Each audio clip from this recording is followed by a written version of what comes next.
I wasn't just walking out of a job. I was walking out with his entire house of cards balanced on my shoulders. My name is Nate Ellison. I'm 48 years old. I live in Denver, Colorado, and until 2 hours ago, I was senior systems architect at Apex Stratlog, a logistics software company that made a fortune off optimization systems I built over 14 years. 14 years of designs, iterations, breakthroughs, all of it mine. And yet, here I was, standing in my boss's office while he laughed in my face. "Good luck finding a job at your age, bud," Darren Leeds said, smirking as he sipped his coffee from a gold-rimmed mug that probably cost more than my entire week's groceries. Tech don't hire guys pushing 50 unless they're CEOs. I didn't say anything. Not right away. I just watched him like I was watching a coyote bark at a thundercloud. Loud, cocky, but clueless about the storm rolling in. I had a cardboard box in my hands. My drives, external backups, notebooks, all my logs and build environments were inside. Darren leaned back in his chair like he'd just told a great joke. His suit was some tailored Navy thing that probably had a name, like the Lexington or some crap. He always wore those. Thought they made him look powerful. "Let me guess," he said, smirking. "You finally realized you peaked here, huh? Thought you'd leave before the floor drops out? Not the worst move, honestly. But you should have talked to me first. We might have found you a comfortable landing spot. Something advisory, maybe." That's what he always did, talked in loops of nothing. Advisory meant being shelved until you quit. Darren was all about optics, flashy titles, big words, zero depth. Called me his operations guy in front of clients, like I was some IT technician he kept around to fix printers. "You want to know what's in the box?" I asked. He blinked at that, like it hadn't occurred to him to care. "Excuse me?" "In the box," I repeated. "Logs, dots, backups, test environments, code snapshots, iteration sets, essentially my work." His smile faltered a little. "Uh-huh. And you think you can just walk out with that?" I nodded. "I know I can. See, 5 years ago during the audit, we revised the company's IP policy. You remember that?" He said nothing, just stared. "You had me write it, legal reviewed it, you signed off without reading a word. I made sure version control data created off hours and off-site wasn't classified as company IP unless explicitly flagged." His mouth opened, then closed again. Color drained from his face like water from a cracked pipe. For a guy who always made a show of being in control, he suddenly looked very much like a man sitting in the wrong chair. I don't think that holds legally." "It does. I checked. Twice. With outside counsel." I wasn't mad. Not anymore. I was beyond that. This wasn't a tantrum or a power play. It was precision. Everything he thought he controlled had already been reweighted, reindexed, and recalibrated. And he didn't even know it yet. "You can't just walk out with all that," he said again. But this time, it was quieter. Not angry, not bold, just desperate. I set the box on the floor and rested my hands on the top. "You've been calling me your operations guy for years," I said. "Told clients you came up with the Axion neural stack. Told investors you were the one who optimized the express loop. I built those systems in my garage because you wouldn't fund them, every single one, while you were off playing golf with the board." He shifted in his seat like it was getting too hot. That chair, big, leather, absurd, had always been his throne. I used to joke it probably cost more than my first car. Not anymore. Now I was looking at it for what it was. Temporary. "You're gonna regret this," he said quietly. "I don't think I will." I bent down, picked the box back up, and turned toward the door. Just as I reached the threshold, he found one last ounce of bravado. "Where are you even going, huh? You don't have anything lined up. And even if you did, they're not gonna pay Apex's guy more than I did." I paused, turned just enough so he could see my face. "I'm not Apex's guy anymore." He tilted his head, confused. "I'm Ardent's," I said. "As of last week." The silence hit like a slap. "You... what?" I smiled. Not big, just enough to let him know the lights were finally on and he wasn't the one flipping the switch. "I signed on as CTO," I said. "They called last spring. You intercepted their email. Said it was below my level, so I reached out myself." He stood. "Too late. You can't..." but I was already out the door. As I stepped into the elevator and hit the button for the lobby, I could still hear him shouting through the glass wall of his office, red-faced, stammering. No idea how much worse it was going to get. He thought I was just a background tech, the guy who made things run. He never once imagined I might also be the guy who could tear it all down, and that's what made this so satisfying. Not the job, not the title. The fact that I hadn't even started yet, and I'd already outplayed him. The funny thing is, it didn't even start with a plan. It started with a drink. It was the Apex Holiday Mixer, December 2 years ago. Some rented out rooftop downtown, overpriced hors d'oeuvres, and a jazz quartet that looked like they'd been pulled off Craigslist 2 hours before the event. I was standing near the back with a lukewarm Coke in hand, watching Darren do what he did best, holding court. He was schmoozing Apex's board chairman, Art Kellerman, one of those old money guys with a firm handshake and a weak understanding of what we actually did. I wasn't trying to listen, but Darren's voice carried like a foghorn. He leaned in, grinning like he was about to deliver a killer punchline. "Axion neural stack," he said, swirling his drink. "Yeah, that was me, my vision, my blueprint. Just had my ops guy build the bones." I blinked. That was it. That was the moment, because the Axion neural stack had been my life for 6 months. I built it in my garage, long before Apex decided to greenlight the project. I ran power cables through my laundry room to keep my test rigs running overnight. I spent weekends fine-tuning loop handlers, trimming weight from the learning model so it could run hot under simulated delivery stress. Darren had never seen a line of that code, and yet here he was, claiming the patent as his brainchild, reducing my contribution to the bones. That night, something in me snapped, not emotionally, but strategically. I stopped thinking like a builder and started thinking like a saboteur. Back at home, I opened a new encrypted folder and started compiling emails, timestamp threads showing early concept drafts, diagrams, and feedback loops with engineers long before the project even had a name. Git commits, each with my handle, my terminal ID, and metadata proving my ownership. Slack messages, private channels where Darren's only input was, "Looks cool, can we make it sexier?" Meeting notes, summaries I'd kept, because I'm the kind of guy who documents everything. Piece by piece, I built a ledger, not just of code, but of the story behind it. A quiet, methodical dismantling of Darren's fiction. Then I did something I probably should have done years earlier. I reached out to Martin Webb. Martin was VP of R&D at Ardent Systems, Apex's biggest competitor and Darren's personal boogeyman. He'd been trying to poach whoever was really behind Apex's edge for years. Problem was, every time a recruiter email came in from Ardent, it somehow never reached me. I only found out about that little detail when an engineer in HR quietly told me Darren had a gatekeeping filter set up to screen all external inquiries to senior staff. So, I bypassed the inbox entirely. I emailed Martin directly from a Proton Mail address. We met for coffee that Friday. Martin was sharp, ex-technical himself, before going corporate. When I showed him the documents, his expression changed. "You're telling me this entire stack, Axion, the preload model, the cascade balancing, all of that was you?" "All of it," I said, start to finish. He didn't blink. "You want a job?" "Not just a job," I replied. "I want a seat at the table, and I want these patents under the right name." That got his attention. A week later, I was on a Zoom call with Ardent's legal counsel, walking them through everything. Code chains, draft archives, even internal project logs where I was listed as Resource Nate E, while Darren was primary inventor. Not anymore. We filed new claims. Quietly. The legal team said it would take time, but the foundation was solid. Meanwhile, I stayed put at Apex, acting like nothing had changed.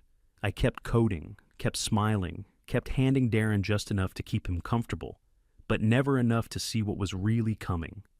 Every system I touched after that, I documented twice. Once for Apex, once for me. And in every commit, every notebook, I layered traceable markers, encryption fingerprints, unique build tags, timestamp offsets. So, when the storm finally hit, there'd be no mistaking who wrote what. And here's the kicker. The one thing Darren never anticipated. I wasn't just building code anymore. I was building a story, a narrative, a case, one that would be impossible to untangle once the lights came on. And those lights, they were coming sooner than Darren thought. 3 weeks from that day, Apex was headlining a global tech summit. Darren had bragged to everyone that he'd be giving a keynote on next-gen optimization frameworks. The deck was already in motion. The invite list was public. The live stream was locked in. Only this time, I wouldn't be writing his script. He'd be stepping on that stage alone, surrounded by people who thought he was a genius. And when they started asking questions, well, they'd find out who the real architect was. I didn't expect him to panic. Not really. When I walked back into Darren's office that morning, same corner view, same stupid leather chair, same mug that read, "Leadership, it's not just a title." I thought he'd smirk, maybe lean back and do that thing he did where he steepled his fingers like some bargain bin Bond villain. I thought he'd play it cool. He didn't. "I've accepted a new position," I said, sliding a white envelope across his desk. "Effective immediately, with Ardent Systems." For a second, I saw something flicker behind his eyes. Confusion, maybe, then disbelief, and then pure, unfiltered dread. "Ardent?" he echoed, like he'd just heard a dirty word. "As in, ardent?" I nodded. He opened the envelope with shaking hands. Just a basic resignation letter. No insults, no digs. But it hit him harder than anything I could have written. "No notice?" he muttered, scanning the paper. "No transition plan?" "I don't owe you a transition," I said calmly. "You told the board last month that everything I build is plug and play. Figure it out." He pushed away from his desk and started rifling through a filing cabinet behind him.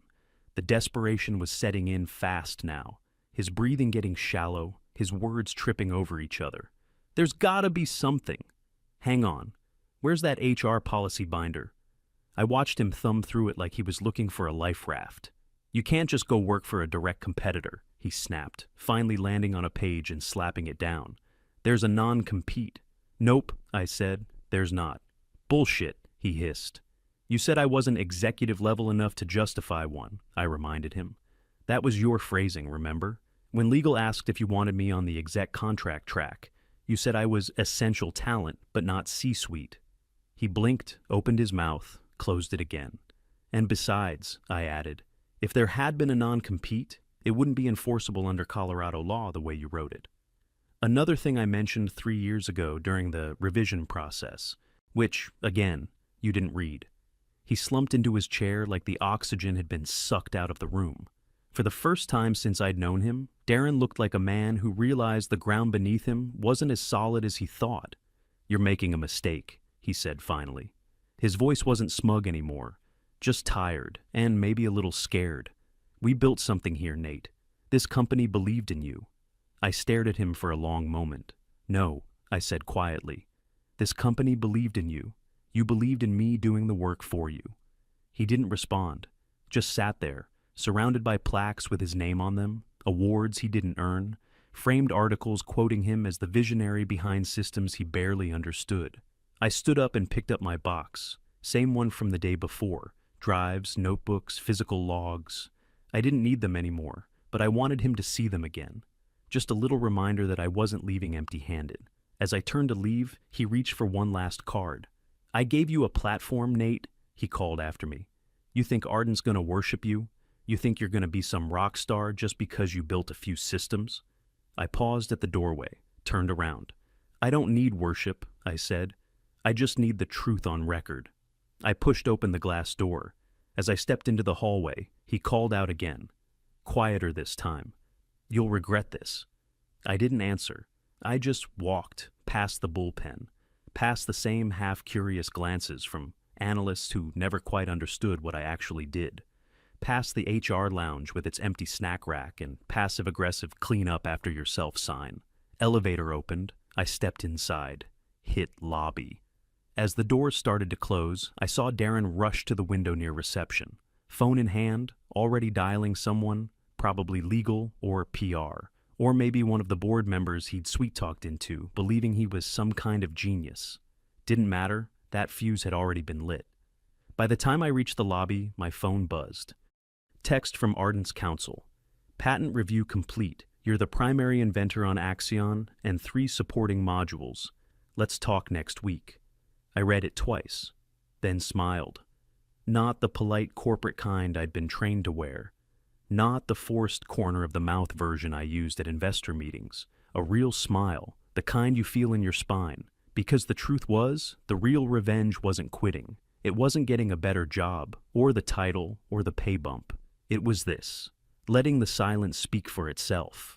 Letting Darren walk into that summit in 3 weeks, without me behind the curtain, without the slide deck I usually wrote, without the crutch he never realized he leaned on.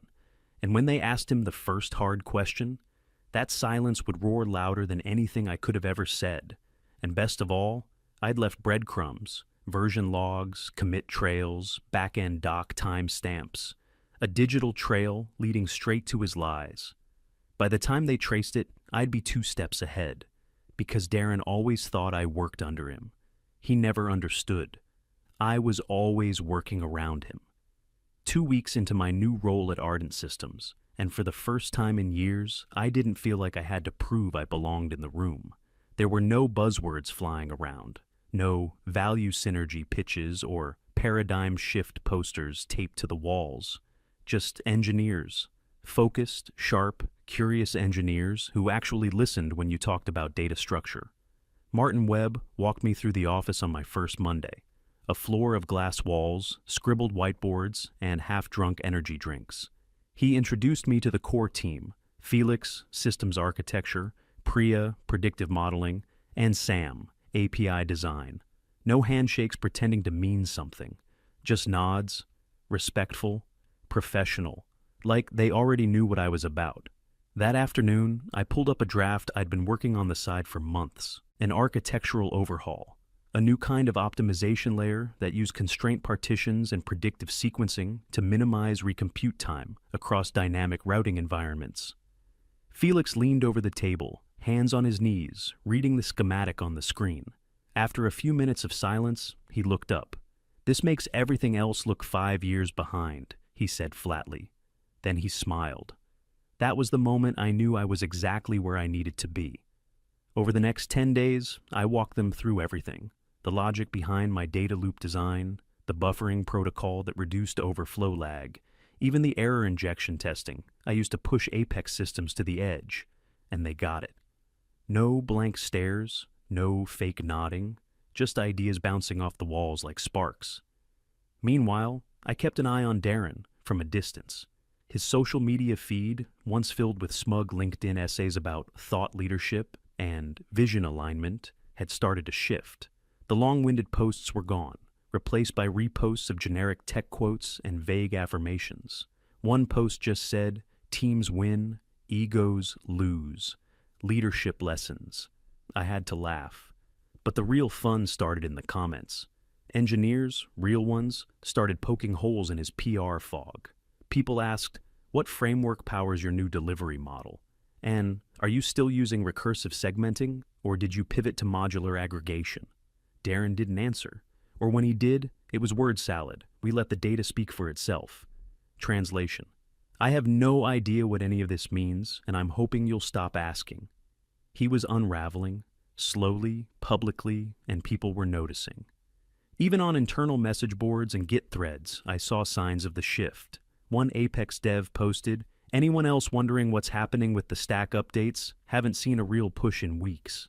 Someone else replied, "It's almost like the guy who actually built the system isn't around anymore."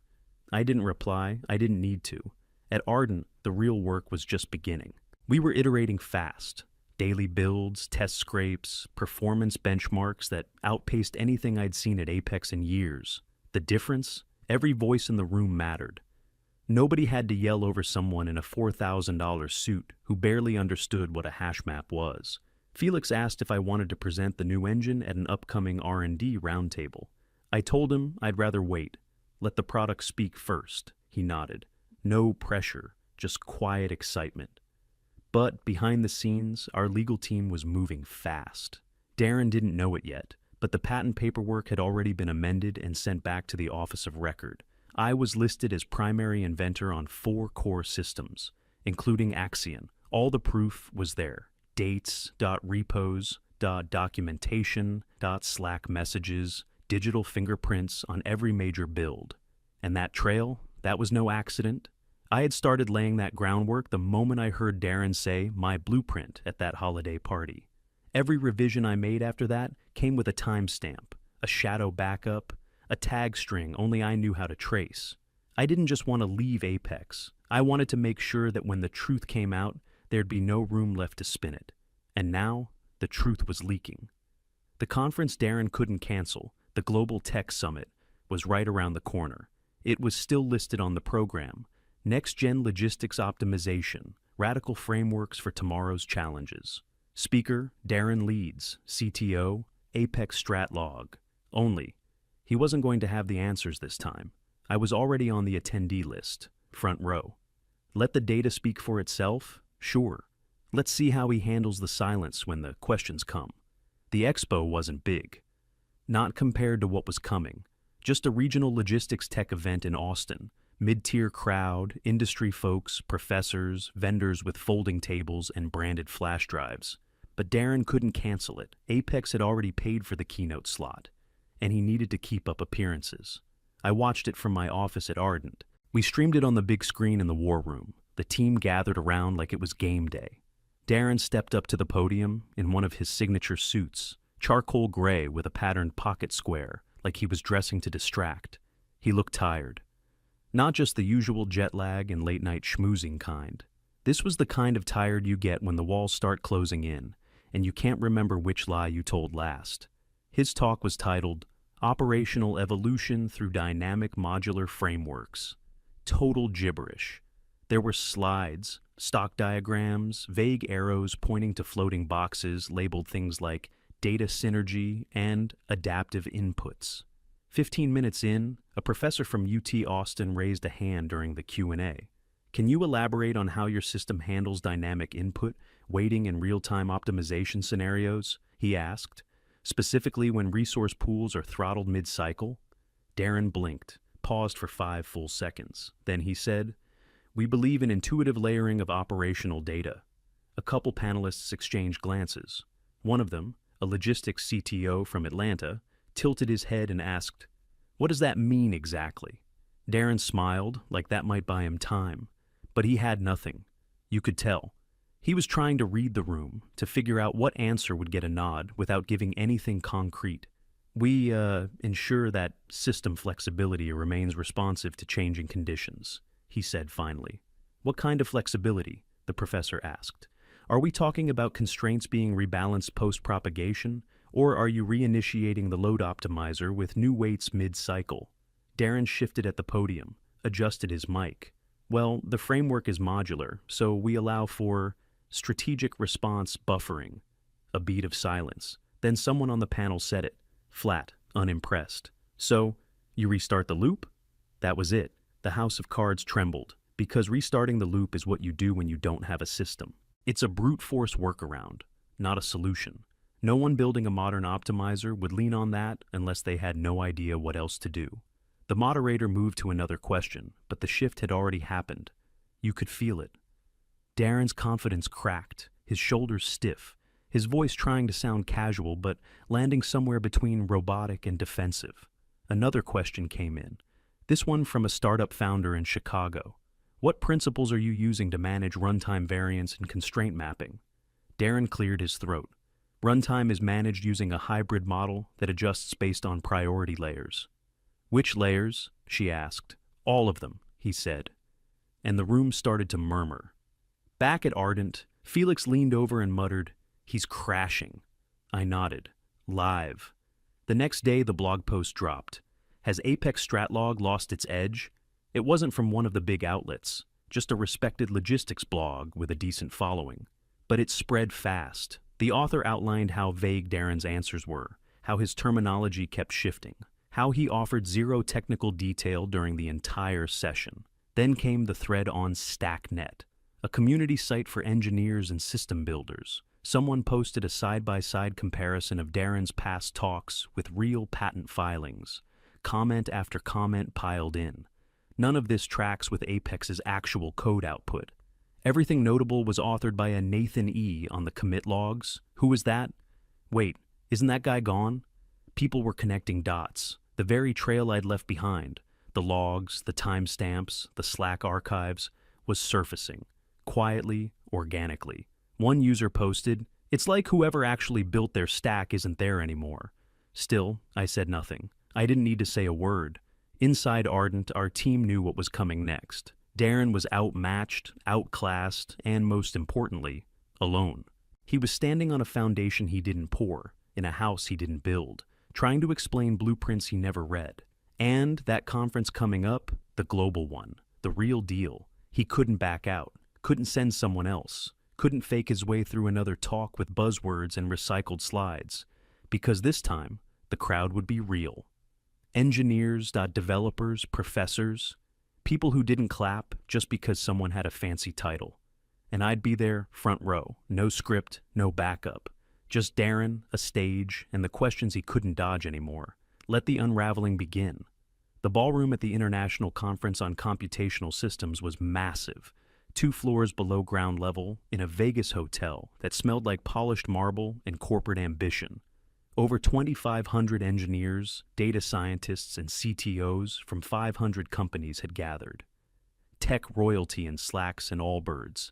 And Darren was about to walk into the lion's den.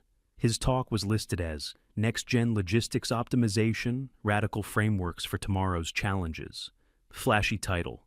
Totally empty. I'd have known, because I used to write those. I sat in the front row, badge around my neck, coffee in hand. To my left was Felix from Ardent. To my right was Lisa Ramon, our VP of Engineering. Neither said much, they didn't have to. The stage lights dimmed, the screen behind the podium flickered to life. Darren stepped out to polite applause. He looked wrong, sweaty, pale, eyes darting between cameras and the audience like a man scanning for exits. "Thank you all for joining me," he said, gripping the podium like it might bolt away.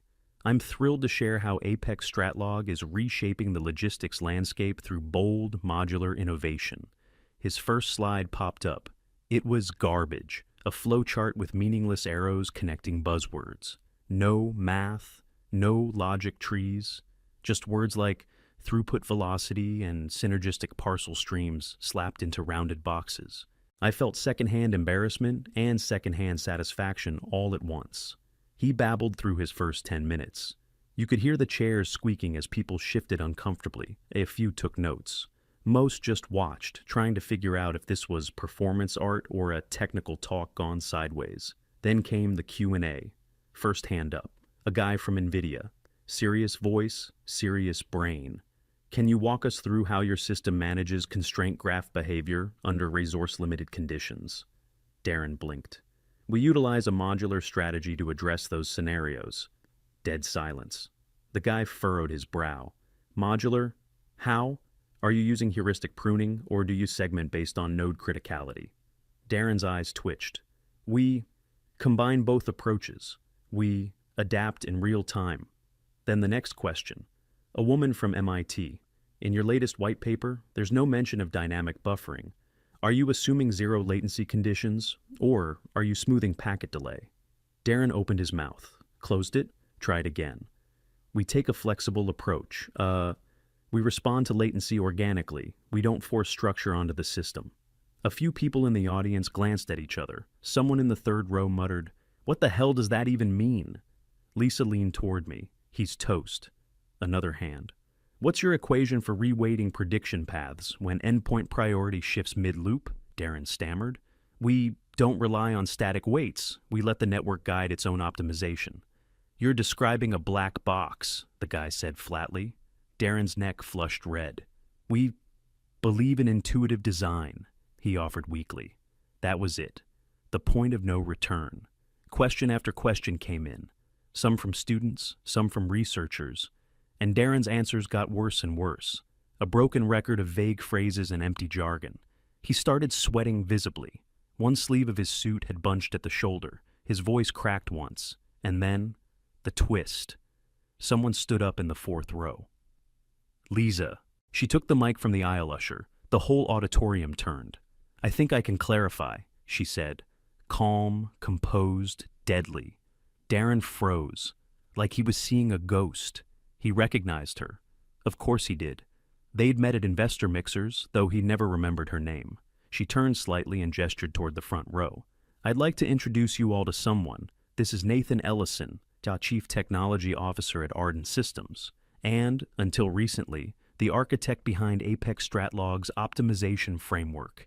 Gasps audible. People craned their necks. The cameras shifted focus. A wave of whispers rippled through the room. I stood up, walked toward the stage. Darren didn't move. I took the mic from Lisa and turned to the crowd. "Good afternoon," I said. "Let's talk constraint splitting, latency buffering, and polynomial reductions using adaptive cycles." The next 15 minutes weren't about revenge. They were about truth, clean, hard, undeniable truth. I pulled up slides from my laptop, real slides, architecture flows, regression metrics, live simulation graphs. The stuff engineers dream of. I broke down our new runtime segmentation layer, showed failure maps from Apex's legacy build and how we'd resolve them, quoted equations, explained why priority inversion was killing performance in Apex's routing algorithm. Every question, I answered. Specifics, real terms, no fluff. And when I finished, the crowd stood, all of them.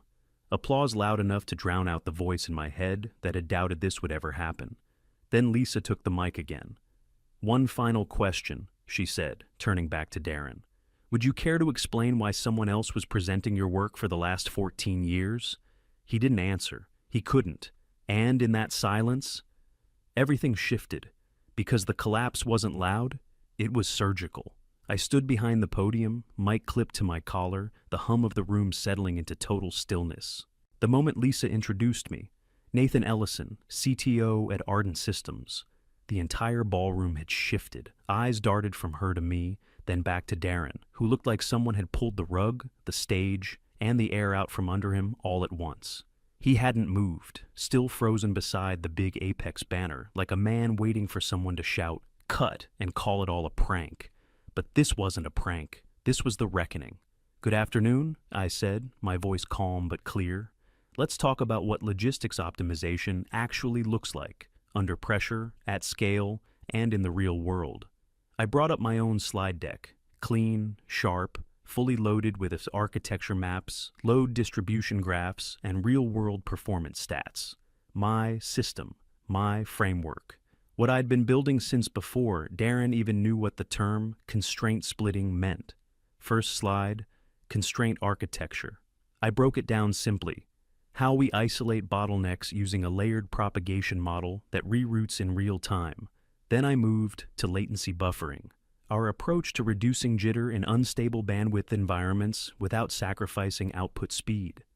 Every concept came with visuals, equations, annotated performance logs, regression curves.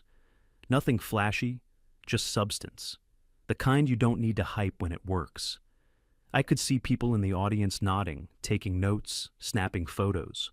One guy mouthed, "Holy shit," when I showed our polynomial reduction engine hitting sub-second recalibration in a live route test. Hands shot up during Q&A. The questions came fast and sharp, and I welcomed every one of them. What about high-frequency input variance across multi-zone coordination? Adaptive cycles. We reweight using real-time latency and stochastic feedback models. I can show the math if you want. Someone asked about edge node decisioning during peak delivery congestion. I gave him 3 layers of fallback logic with failover triggers. Every answer landed. Behind me, Darren still hadn't spoken. He hadn't walked off either. He just stood there, small under the lights, watching the room slip out of his control. Then came Lisa. She stepped back up to the mic. "I think we've seen enough to answer the original question," she said. "But I've got one more. Darren," she paused just long enough for the silence to stretch taut, "would you care to explain why someone else has been presenting your work for the last 14 years? That was it. Not a yell, not an accusation. Just a question, simple and direct. Darren opened his mouth, but nothing came out. You could see the gears grinding behind his eyes, looking for a lifeline, something, anything, to say that would explain away everything the room had just seen, but there was nothing left to say. Because here's the truth. The silence of a man caught in a lie is louder than any microphone. I didn't gloat, didn't throw insults. I just looked at him. That was enough. The audience looked too. They saw him not as a leader or an innovator or even a fraud, but as a man who had nothing left to offer. And then came the flash. Journalists in the back of the room had been quiet until then, recording, scribbling notes, whispering to each other. But now phones were out. Cameras clicked, tweets were flying. Someone near the aisle leaned over and whispered, "This story's gonna blow up Monday morning." I nodded. They weren't wrong. By the time I stepped down from the stage, people were standing, not out of politeness, but real respect. Engineers, architects, CTOs, people who lived and breathed this world, were on their feet. Darren tried to slip out through the side curtain, but a couple of reporters spotted him and followed. I didn't watch. I didn't need to, because this wasn't just the collapse of a lie. This was the moment truth took the mic, and I wasn't going to let go of it again.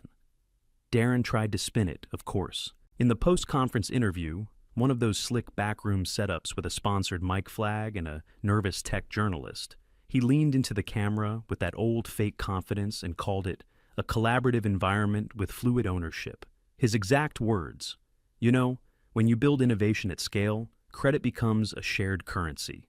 We all bring value." I watched the clip with the Ardent team in our lounge. Felix nearly choked on his iced coffee.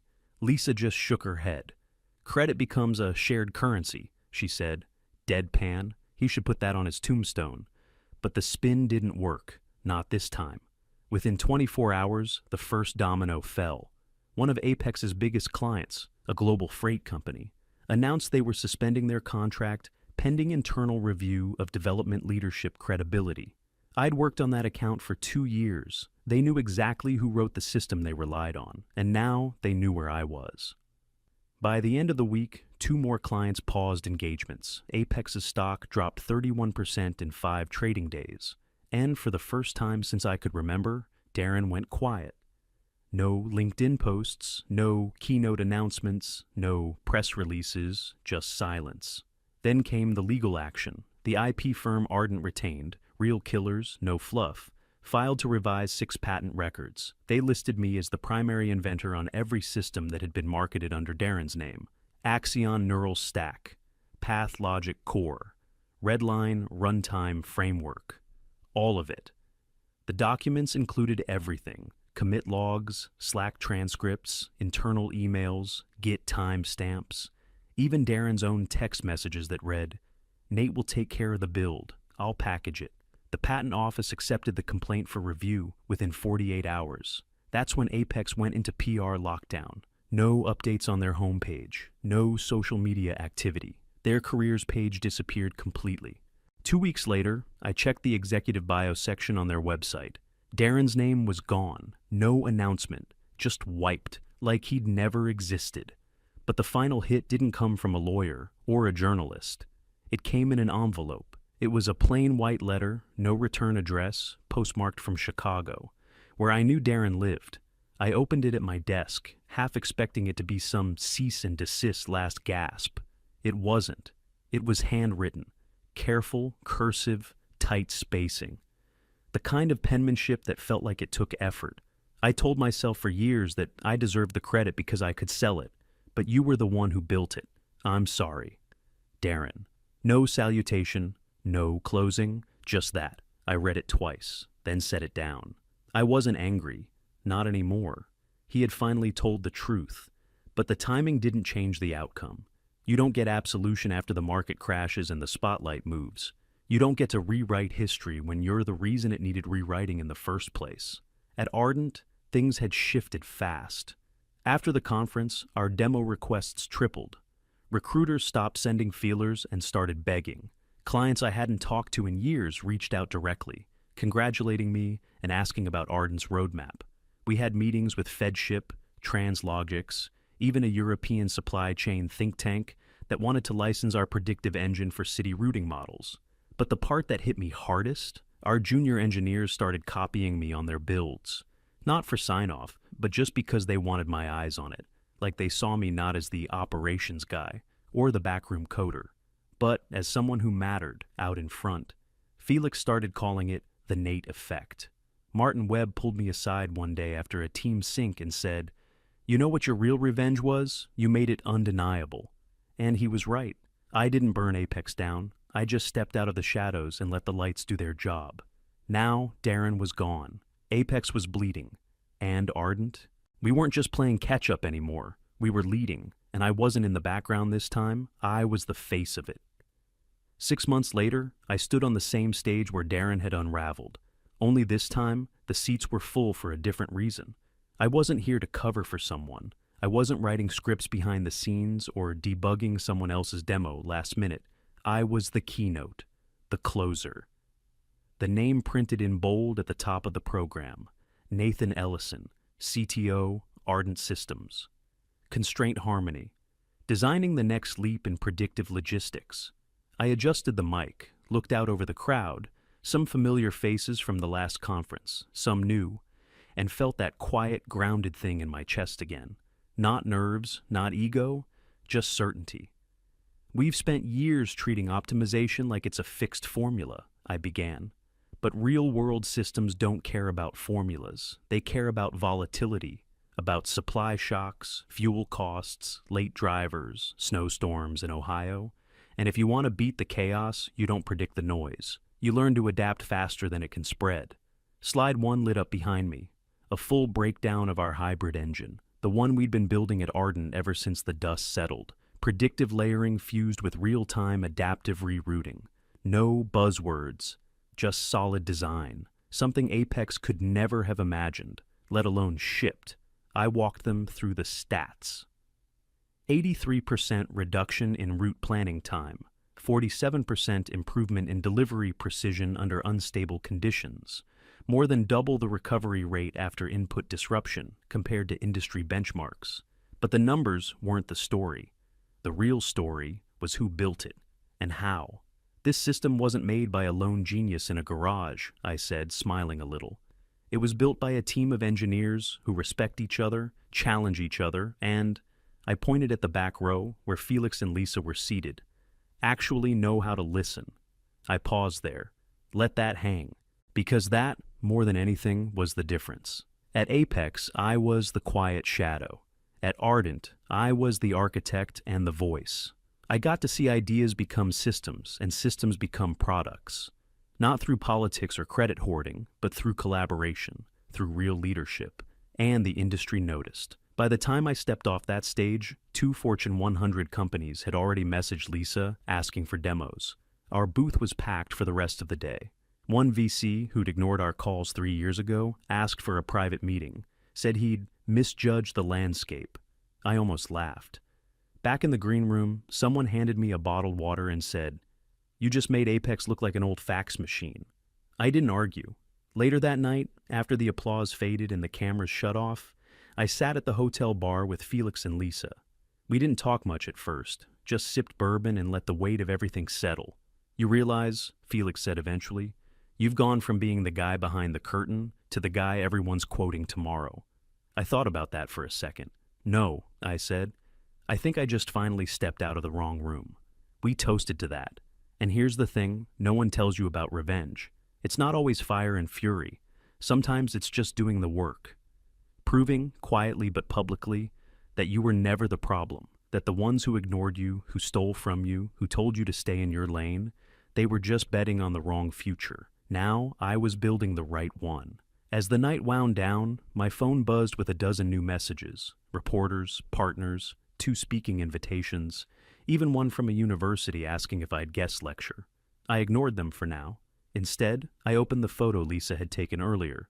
Me at the podium, slides behind me, crowd locked in. 6 months ago, Darren had choked in front of that same crowd because he thought visibility was control. What he never understood was that visibility without substance is a trap, and I had all the substance. It took 14 years, 3 job titles, a pile of stolen credit, and 1 spectacular collapse. But I was finally here, not just in the room, at the front of it.